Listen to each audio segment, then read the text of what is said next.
안녕하십니까. 공병호 TV의 공병호입니다. 그게 어떻게 돈이 될 수 있을까? 그것으로 돈을 벌 수 있을까? 기발난 아이디어로 시장을 개척하는 사람들의 삶에는 생각할 거리가 풍성합니다. 첫 번째 질문은 전기 배송 서비스입니다. 면도기 등 남성용품을 전기 배송하는 레이지 소사이어티를 창업한 김정환 대표가 있습니다. 날을 갈지 않는 면도기를 사용하는 사람들이 우리나라에선 대부분일 텐데 어떻게 면도날을 배달해서 돈을 벌 생각을 했을까? 근데 가만히 생각해 보니까 남자들은 대개 면도기를 두 개를 씁니다. 하나는 일반적으로 이제 기구 형태로 된 것이고 그 다음에 이제 면도 칼을 사용하게 되는데 면도날이 들어있는 그런 면도기 같은 경우는 대부분 저계통의 경우에는 보조 용도로 사용합니다. 주 용도가 아니고. 그렇기 때문에 시장 크기가 미국이나 이런 부분에 비해서 굉장히 적지 않겠느냐 그렇게 생각이 드는데요. 미국에는 달러 세이브 클럽이 있습니다. 대개 미국의 남성들 같은 경우는 면도날이 있는 그런 면도기를 많이 사용하리라고 보는데 면도기 배송 서비스 회사입니다. 회사 가치가 급성장하면서 유니레버에게 무려 10억 달러에 팔렸습니다. 320만 명의 유료 회원을 갖고 있고 이 클럽이 시장에 진출하면서 질레트의 시장 점유율이 20%나 떨어질 정도로 이 파괴력이 컸습니다. 달러세이브의 성공은 편리함과 가격을 모두 잡은 배송 서비스가 고객들에게 감동을 주면서 높은 평가를 받았기 때문에 시장에서 호평을 받았습니다. 그러나 한국은 달러세이브 클럽이 나온 거하고 시장 구조가 좀 다르지 않겠느냐 그런 생각을 하게 됩니다. 그러나 김 대표가 주목한 것은 우리도 달러세이브 클럽과 같은 회사가 얼마든지 가능하지 않겠느냐. 또 면도날이 성공하게 되면 면도날뿐만 아니고 다양한 남성 제품으로 확대하게 하면서 과격과 편리함에서 가치를 제공하면 고객을 사로잡을 수 있을 것이다. 이렇게 생각해서 레이지 소사이어티를 창업하게 됩니다. 사실 면도를 하면서도 깜빡하거나 귀찮아서 면도날을 제대로 교체하지 않는 남성들이 굉장히 많죠. 그런데 여기서 이제 우리가 주목해야 될 것은 또 김 대표가 창업을 결심한 것은 가격이 만만치 않다는 겁니다.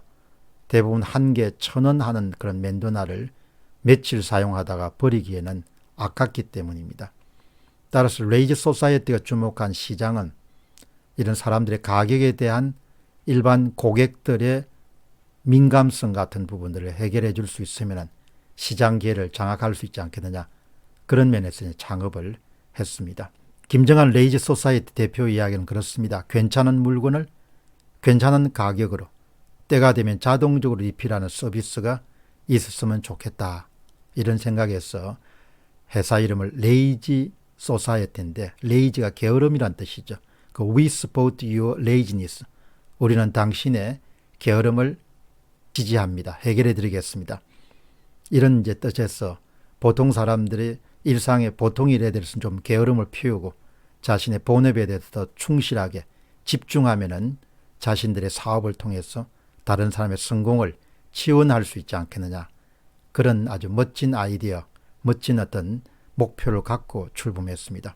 1월 달에 창업한 회사이기 때문에 아직 그 성공 여부는 두고 봐야겠죠.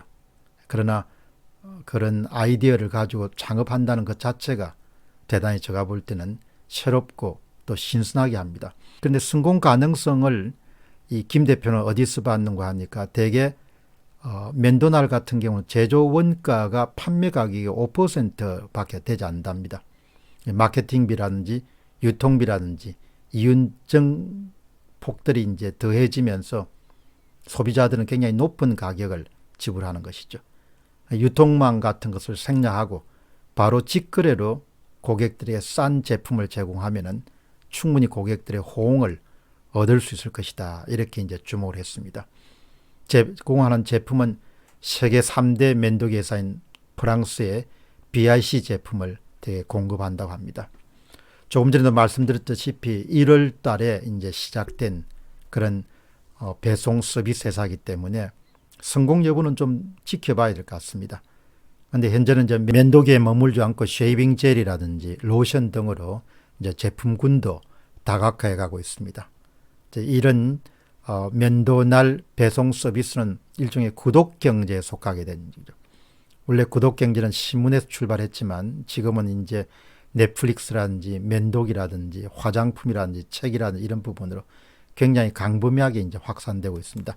최근에 이제 구독 경제가 아주 활성화되는 것은 세 가지 점이 아마 주요했다고 봅니다. 하나는 넷플릭스나 멜론 같은 그런 디지털 세계 스트리밍 서비스가 사람들에게 깊숙이 이제 침투한 부분이 있을 것이고, 또 최근에 고객들의 전반적인 성향이란 것은 실증을 잘 느끼기 때문에 한 제품을 구입해 가지고 오랫동안 사용하기보다도 바꿔가면서 잠시 사용하는 그런 트렌드가 형성되어 있고, 그 다음에 이제 세 번째는 소비자의 시간이라든지 또 비용 절감이라는 문제, 그리고 기업은 안정적인 수익을 창출해야 된다는 이런 세 가지 요인 때문에 많은 그런 상품들에 대해서 구독 경제가 확산되고 있고, 앞으로 이 같은 추세는 더욱더 힘을 받지 않겠냐 그렇게 생각합니다. 다시 생각해 봐야 될 것은 무엇이냐.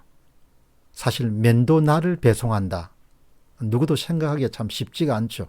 그런 시장이 있을까도 의문이고, 전혀 기회라고 생각하지 않았던 곳에서도 기회를 찾아서 도전하는 사람들의 이야기가 좀 신선하게 다가왔습니다. 사실 모두가 기회라고 하면 그건 기회가 아니죠.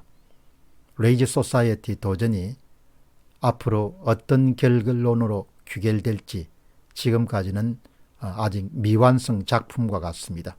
다만 가능성의 영역을 보고 도전한 것이죠. 만일에 그 가능성이 실로 맞아 떨어지면은 이제 면도날에서 그치지 않고 남성용 주변 상품으로 구독 경제를 계속 활성화해 갔죠. 또 면도날을 주문한 그런 유료 고객들이 얼마나 되는가에 따라서 일종의 플랫폼을 형성하게 되는 겁니다. 어렵다 하지만 불황 속에서도 새로운 가능성을 모색하는 그런 창업가 이야기가 대단히 인상적이고 신기하기까지 합니다. 불황이든 호황이든 간에 결국 모든 것은 변화니까, 변화 속에는 기회와 위기가 함께하니까 항상 주눅들지 않고 불황 속에서도 기회를 찾아서 떠나는 그런 탐구자로서의 삶을 우리가 씩씩하게 걸어가야 될 충분한 이유가 있다고 봅니다. 공병호 TV의 공병호였습니다. 감사합니다.